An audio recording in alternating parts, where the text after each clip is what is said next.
एक मराठा लाख मराठा, जय जिजाऊ, जय शिवराय, जय शंभूराजे. मान्य श्री संघर्ष योद्धा सरांगे पाटील मुंबईकडे उद्या पोहोचणार आहे आझाद मैदानात.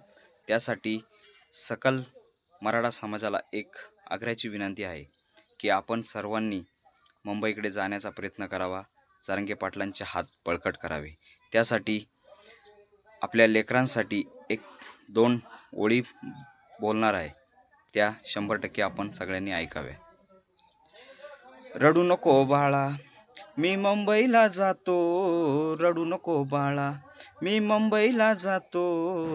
मुंबईला जातो, आरक्षण घेऊन येतो. मुंबईला जातो, मी आरक्षण घेऊन येतो. पिढ्यान पिढ्यांचा तुझा वनवास संपवितो. पिढ्यान पिढ्यांचा तुझा वनवास संपवितो. मुंबईला जातो, मी आरक्षण घेऊन येतो. मुंबईला जातो, मी आरक्षण घेऊन येतो. धन्यवाद. जय शिवराय, जय शंभूराजे.